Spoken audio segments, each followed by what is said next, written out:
internet yi fi ñu taxaw nii nag kenn dootul président Sénégal fu mu toll nii ñoom ñooy yëngal Sénégal groupe Safari salaamaaleykum su ko laa njëkkee sax mais sant bi pour la la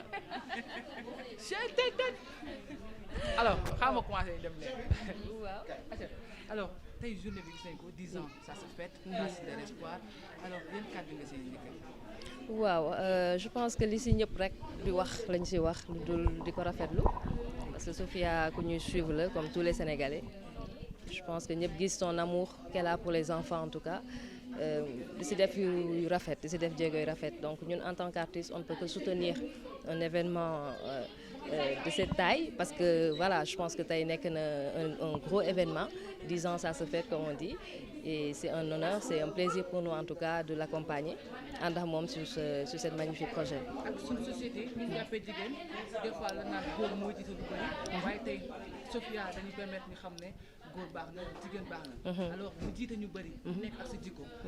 10 ans bu jiite ko. alors tey jii boo amoon conseil yi nga koy jox wala lenn nga xam ne peut-être. mën nga ko xalaatal la lay def. bon du ma wax conseil parce que je pense que ñun ñëpp gis nañ ne elle est vraiment sur la bonne voie. ñëpp gis nañ ne voilà xol bu rafet mooy social comme ni ñu koy waxee donc dañ koy ñaanal yàlla gunge ko ci projet bi encourager ko parce que c'est incroyable en tant que jeune déjà mais aussi en tant que femme mu porter un projet de cette ampleur donc sensibilité ak yërmande ak jàmbaar rek moo la fa yóbbu donc voilà dañ koy ñaanal Sophia et puis voilà juste dire qu'on est super fiers d'elle et puis voilà dès que Sénégalais yëpp jàppale ñu gunge ko ba ci kanam kanam. Les internautes savent que la musique c'est la bande de son de notre vie, c'est notre passé, notre présent, c'est tout ce qu'on fait entre les deux. Moo ko génnee musique te waxoo wàllu société. moo xaw tamit social bi nga xam ne nii ñoo koy def artiste sax balaa ñu koy xam dëgg mooy maanaam boole si société wàllu social si aar la bokk. alors yéen ba taxawaay bi sa am. waaw taxawaay yi si am nag bari na lu ñuy fësal lu bari mais mooy soo gisee tey ñu sawar ñëw dooleel ko parce que ñun lii lañ xam. Sénégal partage dimbali sa morom bu dul dara ay artistes lañ waaye balaa ñu doon ay artistes ay nit lañ en tant que être humain rek wareef la parce que du doole yëpp tolloo te du mën-mën yëpp lañ mën a réaliser donc ku mën jàppale sa morom donc ñu ngi ci yoon bi di def genre Sophia yi dañ ñuy gën a may doole xam ne yoon bi mu nekk mooy yoonu dëgg parce que jàppale sa mbokk sa nan laa koy mën a waxee sax waaw ay xale mag ñëpp ñëw dooleel ko benn la rek donc nañ ko ñaanal ñu tamit et que voilà ñu gën ko dooleel ndax jigéen la te moom dafa nekk yaay dafa njaboote dafa teel a njaboot donc boo njabootee rek ñëpp dañ la war a dooleel loolu la. Parlons de la musique maintenant ngay génne benn single bi nga xam ne nii fu mu toll nii mooy def tabac wax ma la Sénégal mais àddina bi si TikTok kenn xamul ñaata personne ñoo ko salaan est-ce que xaaral ngeen loolu. waaw bu ñuy liggéey son bi dafa rafetoon nañ njort na bu génne dina cartonné mais impact bu mu def vraiment xaaruñu ko si woon et loolu dañ koy gërëmee sénégalais yi nga xamante ne ñoom ñoo yóbbu son bi foofu mu yegg si tey donc c'est vraiment un plaisir génne son gis ñëpp bëgg ko ñëpp adopté son bi donc c'est juste content rek lañ si mën a am waaw. Safari génne na benn son boo xam ne des donc sant yàlla sunu borom di tudd Allahu Akbar mu nekk son bi nga xam ne nii dafa marqué bu baax sénégalais yi waaye rawatina képp nga xam ne nii dafa gëm alors tey jii jàpp naa ne sant yàlla boobu tey la war a gën a doon tey la war a gën a kii parce que tey laaw bii moom gëm naa ni mën na nekk tube de l'année.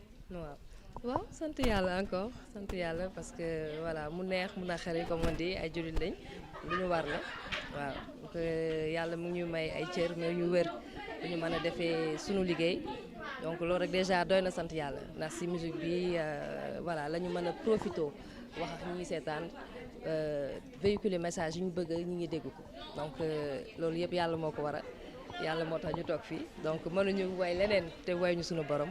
Et je pense que lu jóge ci xol dugg ci xol moo tax mu nekk un morceau qui plaît et voilà ñu demaat ba ci kanam rek ñu gën a dolli sant yàlla incha allah ci beneen anam. waaw idée bi jógewul fenn fu dul fii rek mooy lii la Khadija wax rek déjà bu dul dara rek ay jullit lañ te sant daf ñu war ndax kuy xëy rek yeewu rek teg sa tànk ci suuf rek war nga sant yàlla donc bu la yàlla defee nga fës. ñu nekk ay artistes comme li ñuy wax rek way bu yeetewul yare donc des fois da siy bokk ñu bégal xol yi mais da siy bokk tamit ñu fàttali leen ne ay nit rek lañ ak lu mënti am rek nañ sant yàlla gën a booloo comme li ñuy wax Sénégal benn bopp la te ñun lii mooy suñu recherche en fait maanaam bëggante bi yërmande bi dañ leen doon ñaaxal rek pour bu ñu gën ko dolli te xam ne voilà réeroo amul ñàkk a waxtaan rek am waaw loolu rek lañ doon fàttali. feeling bu am si biir clip bi peut-être mélange émotion ngeen def ñu naan ay américain ay sénégalais lan la. waaw comme xam Safari xam ko ci innovation donc lépp lu ñuy def tout le temps dañ koy xool lan la ñu mën a apporter de nouveau Sénégal donc son bi prouvé na loolu encore une fois que ci loolu la ñu tànk yooyu la ñu dox donc musique toll na foo xamante ne mën nañ def sax mbalax mais ñu exporter ko d'une manière donc Safari ci tànk yooyu lay dox tout le temps waaw. projet yi lan lay doon moo xam court terme wala long terme. baal projet ma lan lay doon. waaw projet yi bon album lay doon ay album lay doon. Je pense que jot nañu annoncé un peu couleur bi et puis voilà donc du yàgg dara sénégalais jot si waaw mu gën a yëngu rek. moom da ko mën sax.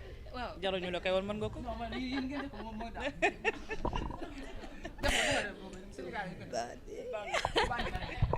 bon di. Wizi Kane ñu lay nuyu. yee maa ngi lay bëgg bu baax bro. ah tey sant yàlla bu baax. man tey yëngal nga scène bi. waaw mais gis nga de ñoo ngi taxale rek ne loolu. mais noo gisee soirée bi tey. yee bon soirée bi bon ça a été un plaisir de passer pour soutenir xale yi nga xamante ni sont atteints dysbiose congénitale alors ñun ñoo leen mën a soutenir ñoo leen mën a boole ci suñu bopp jàppale leen bu baax pour ñu sentir que ni ñoo ngi suñu biir quoi voilà. mais Sophie Gueye en tant que jigéen tey jii mbooloo bi yëpp topp ko ah ban xalaat nga ci am wala ban conseil nga ko war a jox dans l'avenir. waaw bon conseil bu ma koy jox rek mooy lii yombul nga taxaw jug ne da nga bëgg a jàppale ay xale alors pour man loolu jàmbaar dëgg moo koy def quoi lenn kese lañ koy wax mooy que ni mu continuer ci chemin boobu noonu parce que lu baax la te lu baax la yàlla di fay alors di ko ñaanal yàlla aussi que li muy def mu am ci yokkute bu baax gën ci am avancement li mu bëgg fekk si ko quoi. ñu ngi dégg ne yaa ngi waajal benn concert bu rëy yaa may dégg mën nga ñu ci wax tuuti.